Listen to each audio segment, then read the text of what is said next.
Next thing we want to talk about are the instructions for local licensing authorities, law enforcement officers. This is something that obviously we need to do sooner rather than later. I know there's a lot, as I said, a lot of interest on behalf of local government out there. And so the sooner we can get some guidance for them, the better off everybody's going to be. The first one, first rule that is drafted is changing class of license. Request for a change in the class of license from that presently held by a licensee is considered an application for a new license. A number of reasons for that. One, it creates a record. Two, there are different requirements. Oftentimes, use requirements are different at a local level. Zoning requirements perhaps may be different.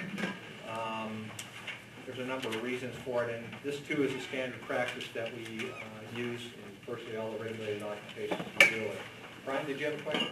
Yeah, I did. I'm concerned, so is this applicable at the state and local level? Like, my concern is that some people pay large amounts of money to have these licenses to their state and local government, and of course that often will be passed on to patients, right, in terms of the overhead for the company. So if for instance, a infused product group was trying to change into a center where they have to pay another $10,000, if that's a new application, are they going to have to pay $5,000 to Denver and $10,000 to the state, or can we word this in such a way that you know, as feasible, that money would be transferred over to the new application? It would absolutely be, new fees would be generated, totally separate issues, requirements, and everything, both at the local and state level, and you have to pay the fees. But so wouldn't, if it was the exact same building structure and they're changing it from infused product to a center, that, you know, these applications, at least the state application, they're asking for the exact same information, right, for 20 pages. So they would resubmit that exact same information, pay another $10,000 or whatever the appropriate amount was. Right. And the reality is, this may happen, you know, between now and the time that we actually issue licenses. It may happen 5 or 10 years down the road, but from our standpoint, we still have to go back and re-verify and validate all the information that's submitted. We still have to go through the same test. The same is true at the federal level, believe it or not, with criminal history records. The shelf life of a criminal history record is 45 days according to federal law. I may have your fingerprints on file.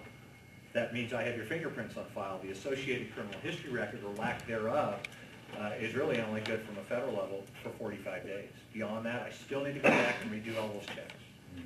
Yeah. And you know, some are easier than others.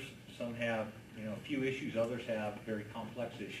And from a cost standpoint, the background investigations, I mean, it ultimately is a wash amongst the entire industry. And again, the fees that are paid in connection with this are put in the pot used exclusively for the benefit of the industry. Brian.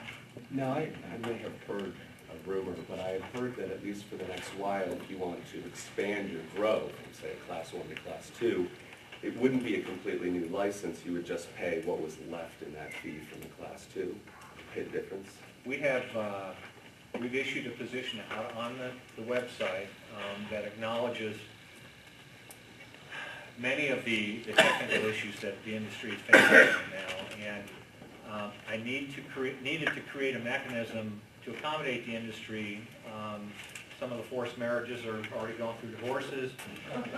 Some of the, and I'll use those terms, some of the landlords are finding out now that they've got federal money and can't have these kinds of businesses. But it's not my role to impact the business and put you out of business. I want to try and accommodate you, but the statute allows you to do things within the same venue in which you're already doing business. And so I'll allow you to amend your application. There's actually a case law that supports it.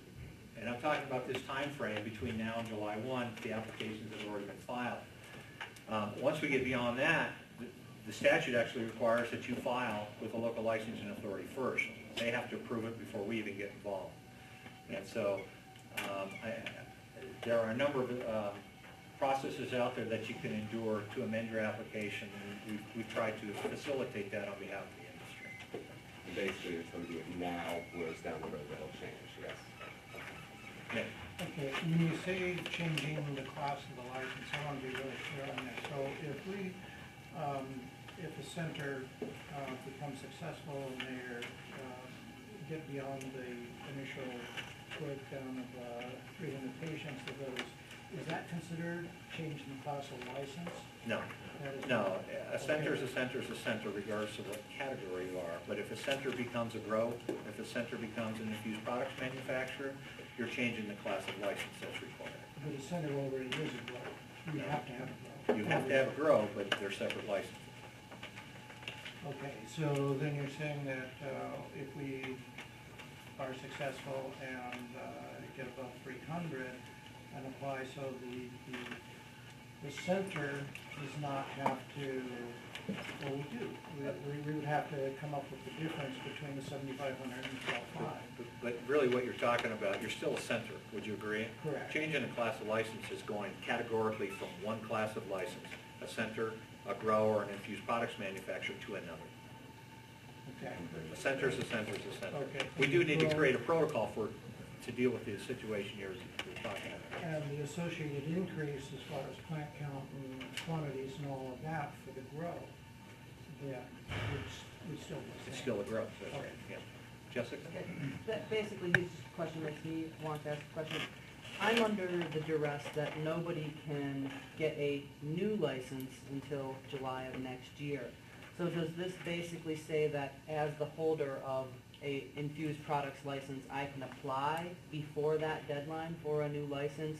If, say hypothetically, one of my clients is gonna get rid of their business, sell it out or something, and they wanna sell it over to me, I could potentially buy their assets and apply for a new license as a license holder even prior to the July 1st date? Because this is something that a lot of people are going to want a clarification on. Look to the letter that's on the website. It describes the various scenarios, but if you're applying for a new license, it is an application for a new license. You would have to file with your local licensing authority today.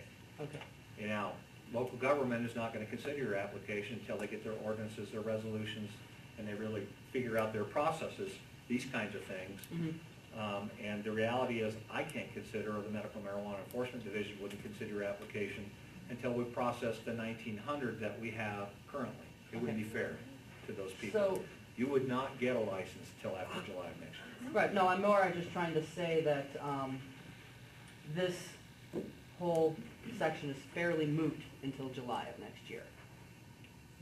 Because you can't really put in a new license, but they're asking this to be considered a new license. Yeah, I don't disagree. I mean, and again. I just want to make sure that, because we're talking about it as if it could happen tomorrow, but it really can't. And I want to No. make sure that that's what Yeah. the Again. people who are watching this at home understand, Yeah. that this will be relevant next year sometime. Yeah, this is a rule, and we still need to go through a formal hearing before Sure. the state licensing authority. If they promulgate them, I'll just say for sake of argument, if we do a hearing in January, and if the state licensing authority agrees with everything that this work group proposes and adopts the rules, I believe it's March 1st is when they would become law, technically. Okay.